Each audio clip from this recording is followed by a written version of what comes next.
Welcome to the Speak with People podcast, where we believe that healthy communication is the key to unlocking your leadership potential. We are the go-to resource for leaders looking to greatly improve their communication skills, whether it's one-on-one interactions, team settings, public speaking, or digital communication. By improving these skills, leaders can create stronger connections and drive positive change within their organizations. Each and every episode, we sit down with experts from various fields from around the world, just like you're grabbing a coffee with them, to dive into real practical conversations. Our goal is to help you transform your communication skills so you can lead more effectively, build stronger relationships, and make a lasting impact. So go grab your favorite drink, settle in, and let's learn together.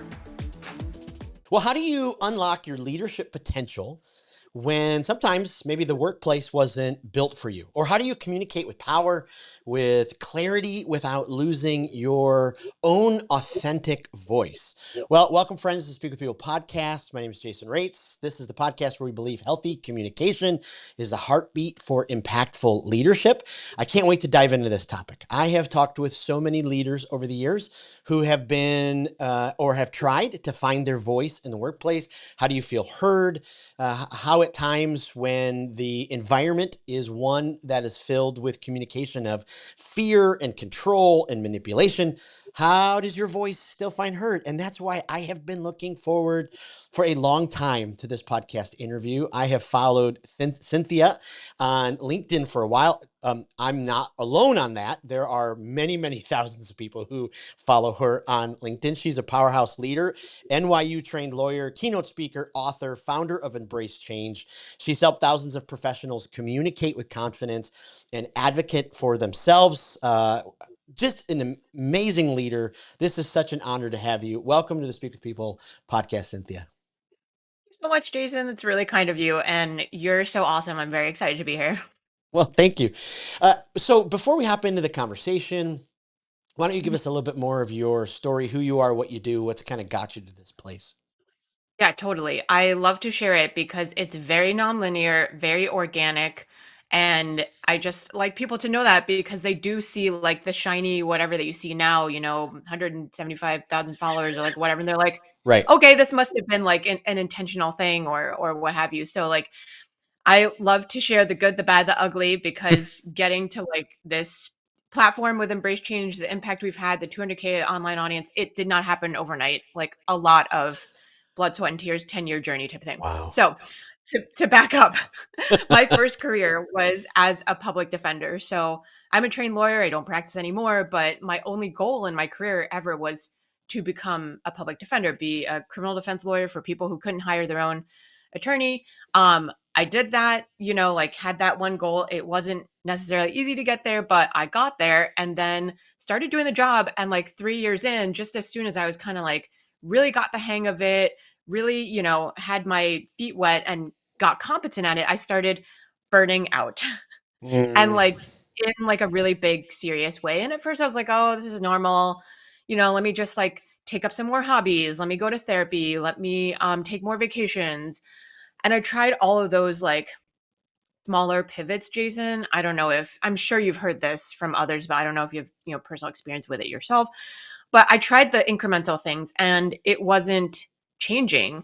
But it took me 3 more years to really be like, okay, Cynthia, like something bigger has to shift here. Nothing so far is working. Mhm. Because I was so dead set on like this was gonna be my career. This was my, reason for being and stuff like Yeah. that. So add the 6 years total, and then I realized I had to, like, step away, and I took an unpaid sabbatical, which thankfully we were unionized, so we had these great benefits. So I knew that I could step away from the job. If I wanted to go back within a year's time, I at least had a job there for me, which was a lot psychologically to, like, for me to be able to do this, even though the whole time was unpaid and what have you. And then it took me, like, 2 months total. Everybody's timeline is different. I like to emphasize that, but it took me personally about 2 months to really even just, like, recuperate from the burnout, which having coached a lot of people through it, I feel like that's honestly kind of fast. Mhm. And then I started getting that itch, like, "Okay, but what are you gonna do next? You still gotta pay bills. Are you gonna go back? You're not gonna go back? If you don't go back, what are you gonna do? Because that was the only reason you became a lawyer."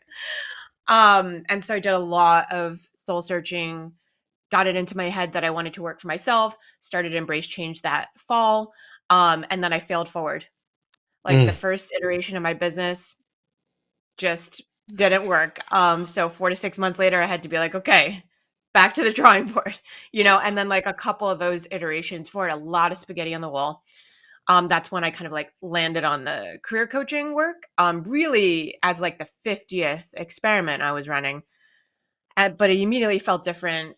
I was getting traction that I could see pretty quickly, and so I just doubled down. I niched down early and hard on we are career coaches for women. Well, it was me at the time only, but I'm a career coach for women of color mid-career.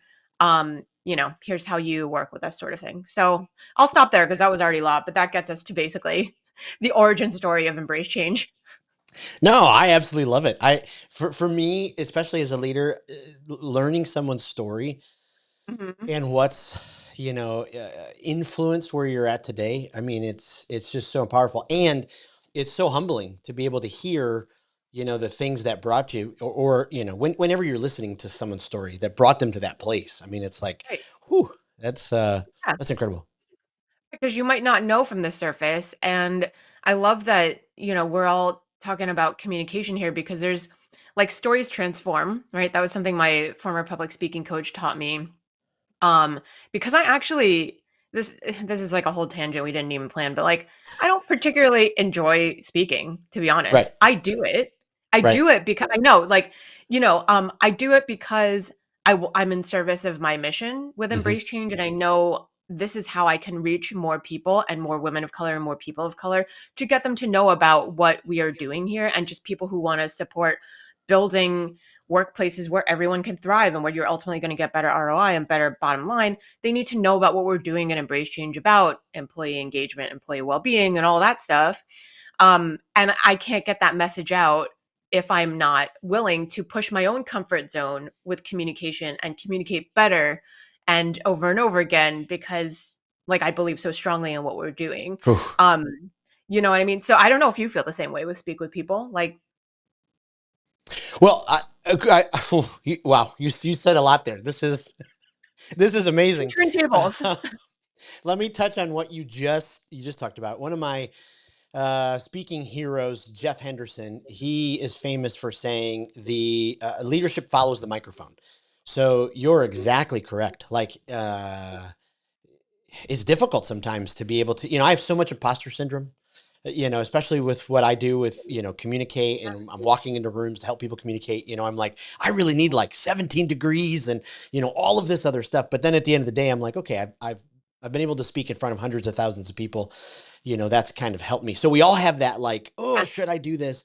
But the fact that you've taken the courageous step forward to say, I believe in this so much that I have to use my voice. I mean, it's just powerful. It's powerful when that happens. Thank you. And I absolutely love it. Your story, though, I mean, with burnout, people don't, for way too long, I feel, this is my own opinion.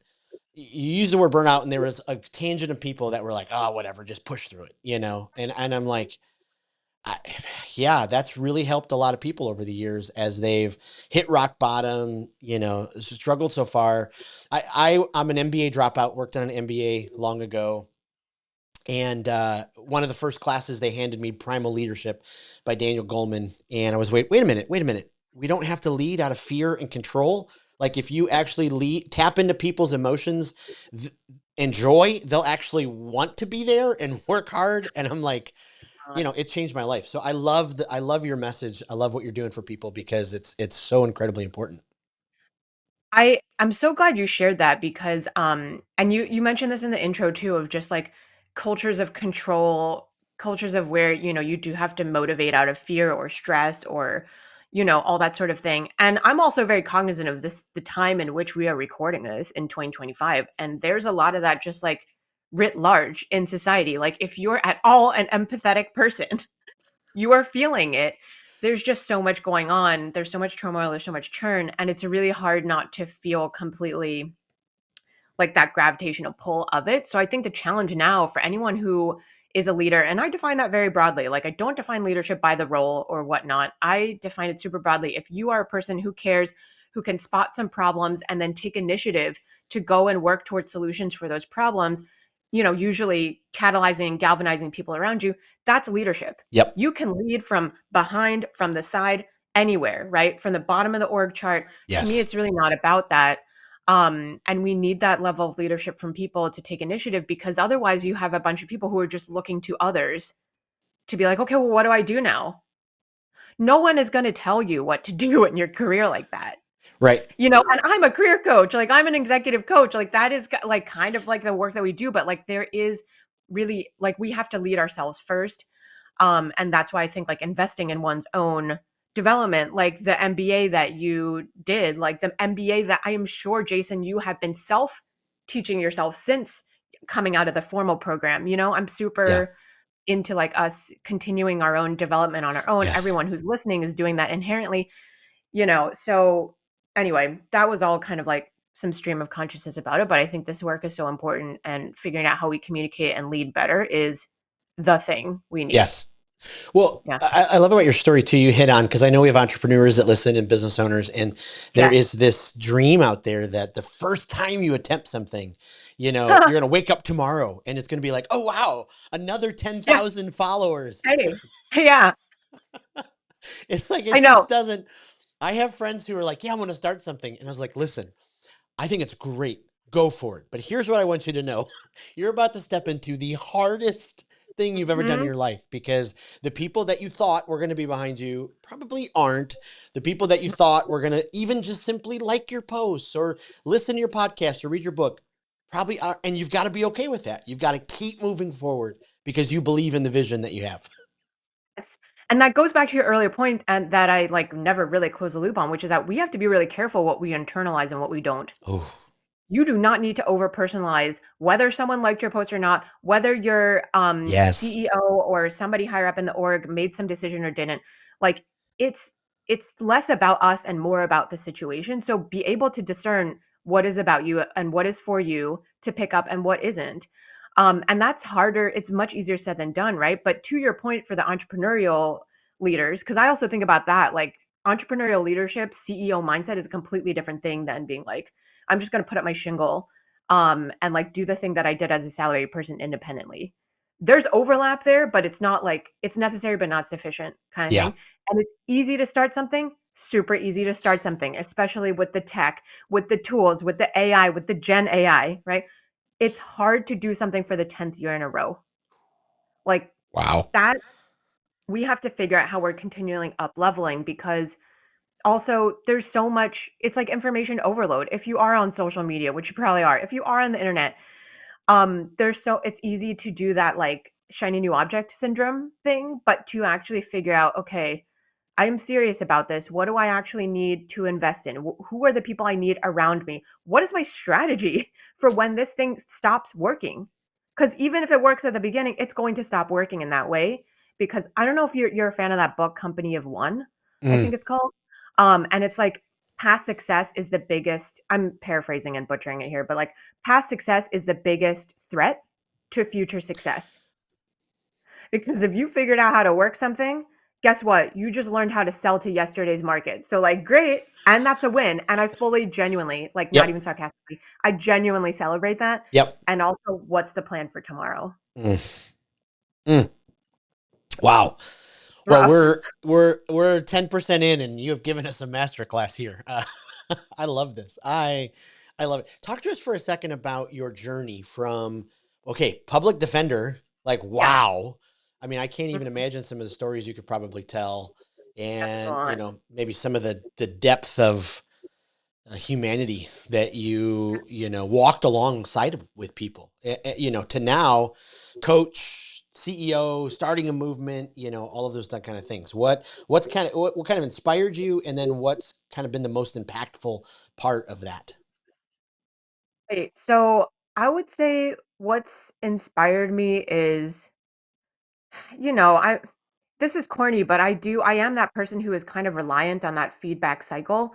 So I'm a problem solver at the end of the day. That's Mm, one of the through lines through being a lawyer, being a public defender, and then like now and being an entrepreneur, but also being an executive coach and speaker and all those things.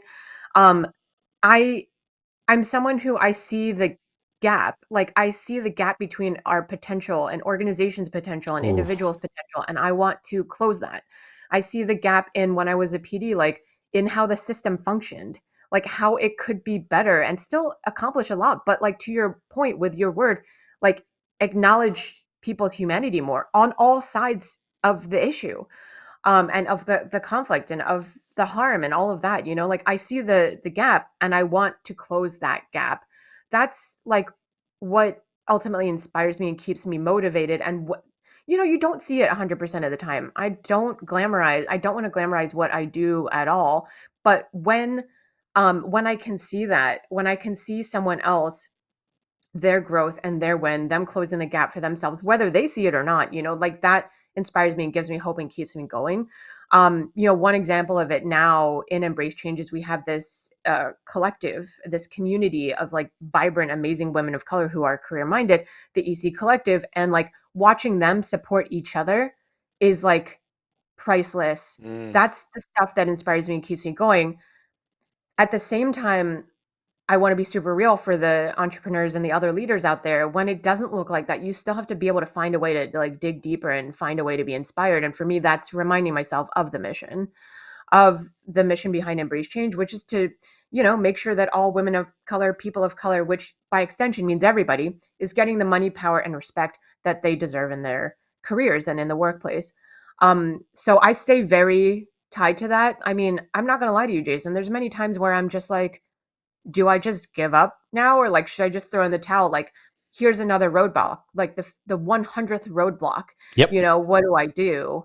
Um, so that's like a real, just transparent answer to the Yeah. inspiration question.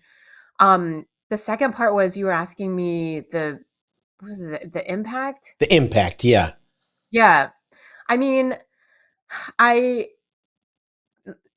I think it's tied in with that because being able to see the result of my impact in concrete ways, but then also to feel it in nebulous ways. And learning how to even do that, because Yeah. that's not a given either. Like, it's very easy to be like, well, how much money did the business bring in this year? Was that better or worse than last year? What percentage growth was it? Like Yep. numbers are important to know, but if that's the only way that you're judging your work and your impact, there's a lot we're missing there, Yeah. and not every business model, not every business mission is going to align with that type of analysis and like assessment.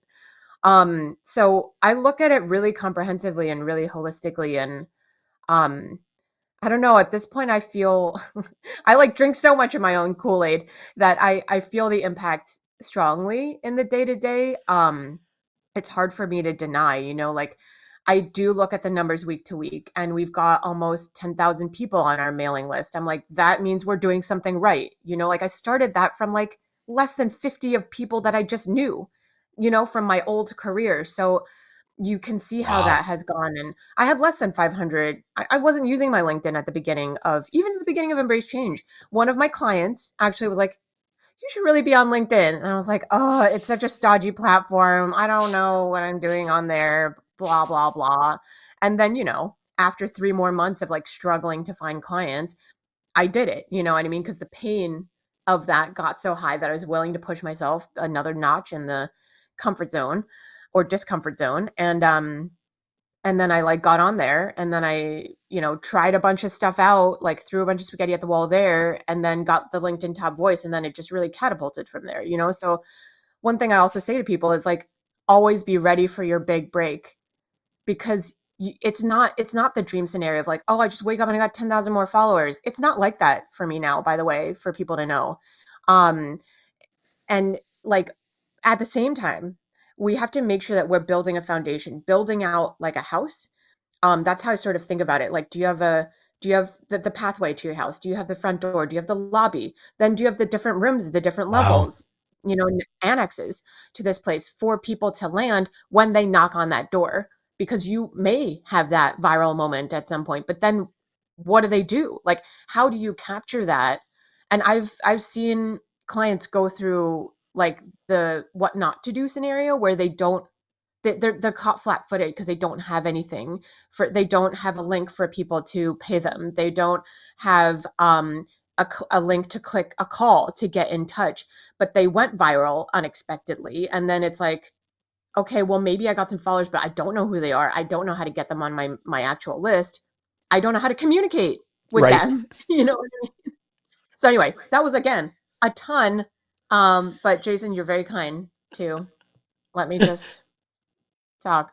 Absolutely. No, I love it. And I think it's so incredible, helpful. And just to learn from, a leader who's building and growing and, keep going. Like, thank you for your vulnerability. Like we've all, I think it's good for people to hear, like, even people who we perceive. Yes, because looking at you from the outside, I think it's easy to perceive, oh yeah, like, wow, not many people, attain that many connections on LinkedIn and grow something, like this. Well, that must have just been easy. No. Yeah, No, it's so helpful to hear your vulnerability to go, yeah, I wanted to give up. I mean, that's, that's so good. applicable to people too. It's like I think of everything in career, including business and entrepreneurship, but really everything in career as a part mind game and part numbers game.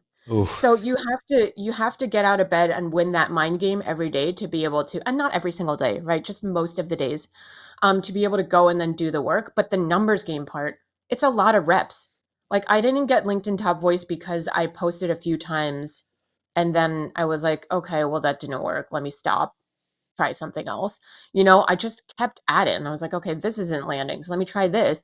And the algorithm, like I said earlier with the market, it's always changing. So like we continuously have to do that now. Me and my team have to do that now, like too, like this stuff isn't hitting anymore. What are we doing now? And you got to put in enough reps, give it enough time. Um, and it's in that time that you have to keep winning the mind game, Wow. because you never Yep. know, that next break could be like the 91st day and you decide you were going to try something else on day 90. Mm, I love it. With your clients, people, in your circles, what do you see as some of the kind of most common communication hurdles to their leadership? There's the things that are like, oh, okay, we got to help you get through these so you can, experience some of the stuff that you're dreaming about. Yeah, I think the biggest mistake that I see both on the B2B and the B2C side where we work, we partner with everyone from government agencies to tech, startup, nonprofit, um, corporate, everything in between.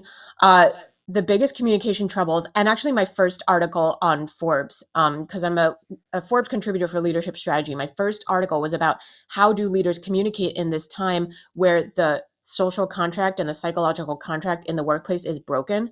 Like there's Mm, no just a quick tangent to explain that. It used to be, I would say maybe 20, 30 years ago, you would at least expect when you go to a job, it's an exchange, right? There's an agreement. You're giving your labor and your time and your efforts, and they're going to, provide the pay and some level of like job security and treat you a certain way and all that. The pandemic blew that out of the water, right? Because there were so many corporations that showed where their values really lay, even though they might have been speaking on the other side of their mouth and saying we care about people. And then like the second something went wrong, it's like, they showed that they didn't care about that first and foremost because everyone lost their job and there was no, even caring in the process of doing that. right. I also understand it always. Like I get it. It's really hard to be a leader in corporate or to deal with any type of unprecedented event like at that point. But anyway, so that's something to check out if people want. If you just Google Forbes and Cynthia Pong and go back to the first article, you'll see it. But one of the hurdles I think people struggle with the most in communication is not listening. So you need to listen as a foundational thing in order to then be able to put yourself in the shoes of the other person that you're trying to communicate with, because communication is not just a one-way thing. Like you want to know that it's going to land with the other person if you want to be effective in your communication. Like if you want your communication to equal a certain output and you want to be able to influence that, you can't control it, but you want to influence that to the maximal optimal level. You want to think about, okay, how, if I'm trying to talk to you, Jason, like how is Jason going to hear this? What are the words and the terms? How do I need to phrase this to make sure that Jason is hearing what I am intending to communicate to him, and then what are like the checks and balances on that, and you can only do that by actually listening so that Wow. I can get a better sense of who you are.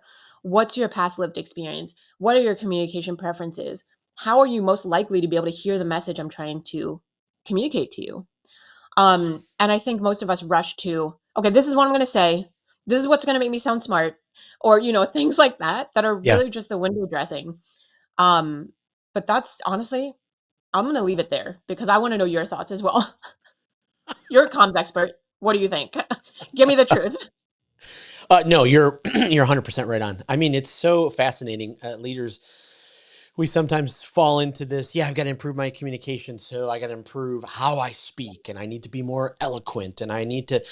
No, really, it's probably you've got to speak less and listen more and observe. And it's amazing what you can observe. That happened just recently. I was getting ready to do a pitch to a CEO for our training. I got this amazing leader. She runs this massive company in the financial world. Don't know how I got the meeting. I have no idea. But all Oh, of a please. There's all your of a imposter sudden, syndrome coming up. well, all of a sudden, she comes up on Teams and we're talking, and she's, she oversees tens of thousands of people. I'm like, this is crazy. And I have the whole pitch ready, and something just internally said, I just need to ask more questions and listen. And Mhm. she just starts talking, and I'm like, oh man, she just gave me, you know, so much wisdom about what I need. I need to refocus some of my pitch. So I just said, this was incredible. Next meeting, I'd love to, bring something, but just even asking Yes, those questions and then, listening and then trying to yes, listen through the ear of, okay, sometimes we listen to people, but it's not, we're listening still through the lens of what's best for me out of this, yes, And so yes, with the I'm right agenda. with you. I love this. Yeah. Yes, it's so hard, and I struggle with this too. My own business coach is, often talks to us about it, which is like, how do you really listen, like super deeply listen? You have to drop your own agenda. You have to drop that, what's in this for me? How am I going to use this? You have Yes. to drop all of those things, all the biases. It has to be complete non-judgment as much as you can do. And I'll admit I'm still on this journey, but yes, asking those questions, the open-ended questions, Yeah. the like, what are the reasons behind that? What led you to this point? What have you tried before? What did you like about that? What didn't you like about that? How do you want to move forward? What's the vision for this? Like, these are all the questions that I also ask in like these sales calls. And then I take it, and because I'm an introvert and because I actually think I communicate better in writing, I take it, I process it, I think about it, slow processing, like I think I call it, and then I write the proposal, or I write my talking points if it's like a follow-up meeting, or I make the deck, whatever it is. And I have had people say to me, like, wow, Cynthia, this, I have never felt so seen and so heard Yep. in a proposal in my entire career. Yep. And I was like, wow, sales really is service, because even whether I landed that or not, that allowed that person to feel something, to have some like iota of like healing something, like feeling positive in a good way. And I don't even care in a sense, like whether we land that or not. There will be business wherever. But yeah, that's I think a way that we could think about, you know, communication hurdles and how to improve it. I love it. I was actually, when I was in Queens in the fall, I was doing a training for some financial professionals, and we're doing a workshop, 3 hour workshop Hmm. on our leadership communication skills. And at hour number one, Hmm. we took a break. Older gentleman comes up to me, and he was great. Like fit all the stereotypes in my head of, like, just kind of like an older guy. And he looks at me and he goes, I just don't want to be here. I'm just, they forced us to be here. It's, yeah, and I was like, hey, I don't know if you know this, but I've been speaking in front of people for 20 some years. I know that you don't want to be here. I could tell from your body language. But I was talking about our listening skills, and I directly tied, his earning capability to his listening through a bunch of studies, research in financial advising world. And he goes, my wife's been telling me for 30 years I don't listen. And I'm just always like, well, whatever. And I'm like, okay, well, you probably should listen to her. But all of a sudden, when his salary, his money was tied to his listening, it like was like a dawn of a new day. The rest of the seminar, he's taking notes, he's got Uh, suggestions. At the end, he's like, something that I've taken for granted for years. Uh, yeah. Realized I could actually be a better version of myself for my clients, my wife, my family. Yes. Like, this is the power of it. Society. Oh my God, I love that story of transformation right there because you were able to pick up on what was going on with this person because you were observing and listening. You know, listening can also be like listening to nonverbals, I feel like in a way, right? Between Yep. the lines type thing. And you knew, and then that gave you a sense of how to pivot so that you could actually adapt your communication, put it in terms that this person could understand and care about, which is huge. And like, it reminded me too of this, so we've been doing this uh, large set of trainings for like a couple hundred government workers in a major state since September, like kind of like a year long, like a multi-month situation. So we've had trainers in different places delivering these trainings for their just different professional development trainings, different kind of employee well-being trainings, and it's been a really hard time, suffice to say, for people at these trainings because they work for the government, and it's just a lot going on, at baseline, but especially now. And so, one of our trainers, she's so amazing. She just knows how to read a room, Mm. and she can just see and feel like, okay, this set of people, there's something going on there. This set of people, they're in, but like, you know, something else to follow up on. And so, like, during the breaks or during the interactive activities, she will go around and check in with people and be like, hey, I just noticed X. Like, is it me? Is it this room? Is it the material? Like, what's going on? And she just asks it in such an understanding, non judgmental way that they will tell her. And they'll be like, oh, no, it's this. And then Wow. the second they just name it, Jason, it's like they show up in the training differently. Yep. Like they go from totally disengaged, totally skeptical, rolling their eyes essentially, to like they're open, and they become like the person who's taking notes and asking questions. Like it's wild. But that's the power of communication, I would say too. Yeah. Oh, I love that. I mean, it's so incredibly important. And uh, I I have a small team now. In the past, I've had larger Uh-huh. teams, but Uh-huh. it's always been it's always been a high value to. I think for some leaders, we question our worth. We question our Yeah. then we have confidence issues. And do I want to Yeah. speak out in a meeting? Do I want to grab my opinion? Because what if well Yeah. that person leading the meeting is a jerk and they're just going to Mhm. steamroll. And so I love how you guys train and coach just to help people be able to kind of bust through some of those barriers. So let's talk to the leader for a second, who is just in that category. Because yes, there are leaders who are like way overconfident, and I'm going to share every word that comes to my mind. Yeah. We've Yeah. all maybe had those moments or seen those leaders. But what about the leader who's just they're slugging in the work, not knowing the worth, their confidence is low, but there is just Yeah. gold in there. And so, what are Yeah. maybe some steps to help them break through Yeah. that? I love that question because that's kind of the crux of everything. And, anyone listening can also, you can apply this to any barrier that you're facing, right? So, Mm, I one of our programs at Embrace Change is our Leadership Accelerator, which won an Anthem Award, the one sitting behind me here for social impact. But I created this program because in coaching over like 300, at the time I think it was like 300, now it's more like 350 or whatnot. But in coaching hundreds of women of color individually and observing kind of what was the gap, what was keeping them, what was the thing they were trying to bust through, right, to get to their full career potential, to get to their leadership goals. And I realized it was never a skills gap. It was never even like more time in this position or like more time at this level of leadership.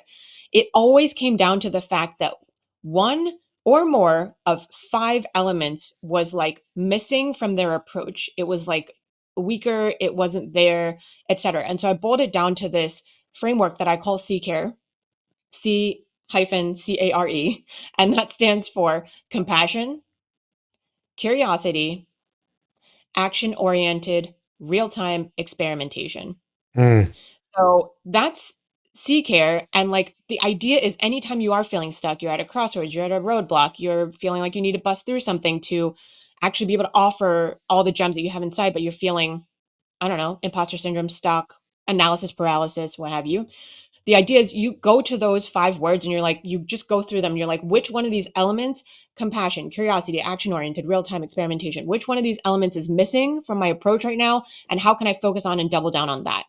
And the wow. reason I can explain what all five are, but the reason that compassion is first, and by that I mean self compassion and compassion for others, is because, especially for women of color, for women in general, for people of color, for anyone who has struggled with any self doubting, limiting beliefs, mindset stuff, the likelihood is that you've been really hard on yourself in the past because you wouldn't have gotten to where you are now if you hadn't been hard on yourself. Mm. And that hyper self criticism is now holding you back.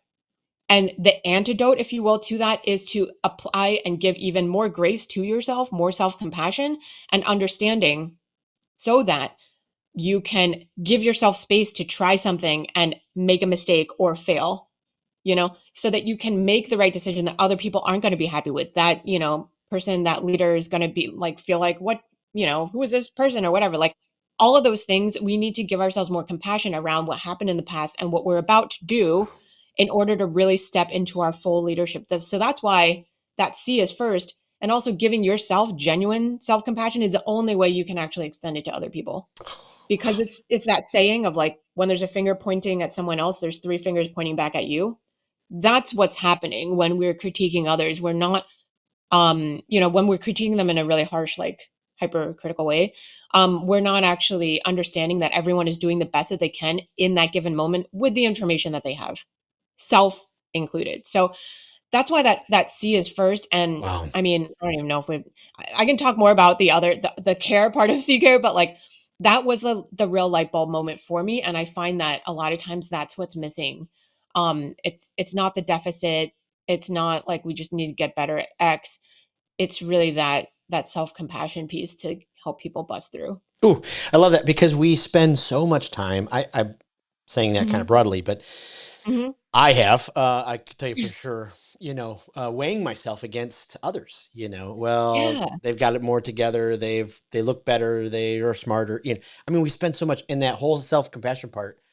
I mean, it's just I had a guest in the podcast, and he wrote a book.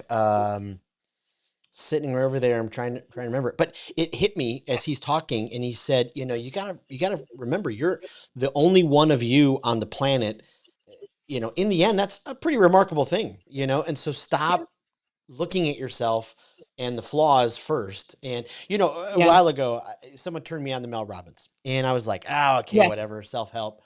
And I read about her like morning high five, and I'm like, I'm not doing that. That's the dumbest thing I've ever heard. And then one morning I walked by the mirror, and I was like, dang it, and I did it, and I was like, because my life's an anomaly. I have a mom and dad who are my heroes. Tremendously awesome childhood. Grew up in the city of Detroit. Both my parents struggled, worked multiple jobs. Like I mean, they great care. Then I married, a great wife. We've been married 28 years. Have five great kids, and Oh, I still at times have the uh, the most difficult time with that compassion, that self compassion part. And it's like, wait a yeah. minute, like why? Like even though you Yeah. have all of this, there's all of that doubt, that worry, that is this gonna? And so I love that you walk leaders through this, because even leaders who pretend like I got it all together and I've never struggled with all that. I mean, they do, and what you're teaching people is so valuable. I love that. Oh, I appreciate you sharing that because again, I think it really gives people a perspective of like what can be possible, and we do need to see those examples a lot of times. And that the relatability of the comparison game is actually one of the mindset shifts that I talk about in my book, Don't Stay in Your Lane. Is like we fall into that trap of wanting to compare our insides to someone else's outsides, which is kind Wow. of how we started this conversation with like how people perceive me and embrace change. And they don't know what it's actually like. And that's not a critique at all. It's just a reality. Nobody Yeah. knows what it's Yeah. actually like except for you. But I love that you shared that. And then also, oh my God, what was my other thought?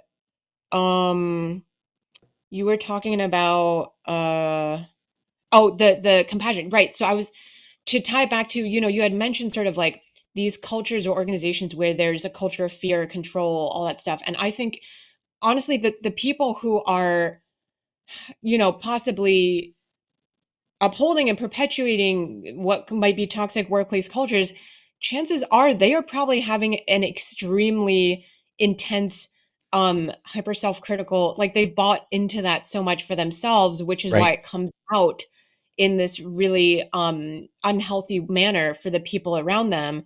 And that's sort of the danger of what we're dealing with, but Mhm. that is also the root cause of that. And I know it's like kind of intense to put that out there, that people who are basically perpetuating a culture that's harmful for like everyone in their company, to say that the issue there is they're not extending themselves enough self-compassion. I know that's kind of like possibly a radical thing to say. And also, I like there's it's not a coincidence that my first career was as a public defender, like I I understand that there's humanity in all of us and that we got to find another way forward. It's not, to me, this is not about like a blame game. And that's also why at Embrace Change we work with people at all levels of the org chart. You know Yeah. what I mean? Because I don't think it's not an individual pursuit to try to move the needle on these institutional, structural, systemic problems. That's never going to be the solution. So Right. Right. Oh, anyway, I just want to throw that out there. no, I love that, and just is so incredibly helpful. I talked about my mom earlier, and we talked about her Yeah. for a second offline. Yeah. She grew up in the '60s in the city of Detroit. There's a riot that happened, and she abusive parents, and just tremendously awful childhood. And she Yeah.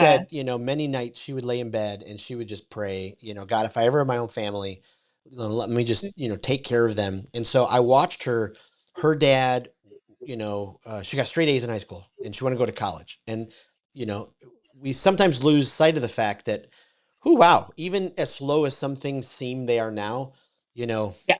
when she in early 70s, my grandfather was like, why would a woman need to go to college? That's Yeah. ridiculous. Yeah. And then she got a job in the workplace. And then as I hear some of her stories of the mistreatment of just awful, awful, horribly awful things that were done to her because she was a woman. I, Yeah. I look at her life and I'm like, it's just nothing but overcoming. She in her 30s went back, got her bachelor's, then she got her master's, then she became a counselor, then she got another degree. And I'm like, you know I'm like, I love that I've had a mother and a woman like that who's taught me how to overcome and do that. And I love that you're doing that for so many leaders who I know that I'm blessed. I talked with many leaders who don't have that, who had a childhood filled with their parents telling them they weren't good enough or they weren't going to accomplish. And I love, and now we've adopted a little boy from China who has autism, and I've had to learn how to communicate in a entirely different way because he just Yeah. doesn't, it's just not the same. And so learning how to communicate and do all of that kind of stuff. I'm rambling. I just want to No, communicate not to at you. all. I just think what you do Yeah. is so incredibly important, and, just be one other voice to say thank you for speaking into so many lives. Oh my God. I appreciate that so much. And everything I heard and what you were just sharing about your mom's journey and also others that you've witnessed and observed in your own is like, we all, no matter who we are, we have the opportunity every day, like your, Mel Robbins high five, we have the opportunity every day to choose to break generational cycles, Mm. to heal generational trauma. And I know that might sound intimidating, but we also, that can also simply mean acknowledging it. You know what I mean? I'm not a like all or nothing person. I believe 1%, 0.001% is better than 0%. You know what? So even like just thinking about that, even for a split second, um, most days, some days, like it's better than nothing. And that is, I think, what we all can think about to do. And that will come out in your communication. It is a part of your communication. A communication can be a vehicle for that. Like it's so wrapped up in that as a skill set and as a honestly as a, like a superpower that we have, and the more globalized our world is, the more distributed workforces are, the more we are like both interconnected and simultaneously like fractioning or fractured, the more important I think it is that we think about how do we communicate better, how can we be there for each other, how can we communicate through listening, holding space, being present, like that sort of thing. Wow. Wow. Wow, I love it. I feel like I could ask you, dozens of more questions. You have provided me with pages of notes and such a wealth. So I so Yeah. appreciate it. I know our listeners are just going to love it. I can't wait. We'll put all of the things that you mentioned, your book, the other books you mentioned in the show notes. Before we end, though, I'd love to ask you a couple rapid fire questions. We're building an online resource library for leaders where they can go and get new ideas. And so we ask our guests, is there a speaker? Is there a speaker that every time you listen to them, you're just like, wow, how did they? It was like they were speaking to me, that you highly recommend? Carla Harris, love her. I forget her title, but she's super high up at Morgan Stanley. Carla Harris, hands down. I love it. Is there, if you're a podcast listener, not everybody is, but if you're a Yeah. podcast listener, is there a guilty pleasure or development podcast that you're like, ooh, you gotta check this one out? Mm, Honestly, I wouldn't call it either a guilty pleasure or a development thing in a traditional sense, but I do love This American Life. And I like that for, we're talking about communication here, right? And they're telling stories. And I think there's a lot that we can learn literally from everything we encounter. Like one of my things is I love to just create a lesson or a takeaway or some reflection light bulb moment from just any regular thing. Yep. Like I'm passing by some construction. That's a great metaphor for like how we need to stay focused even when there's a lot of noise going on. Like stuff like that, right? So I like This American Life because it can help us also with a communication lens, you know, understand a little bit more someone Yep. who's not in our shoes.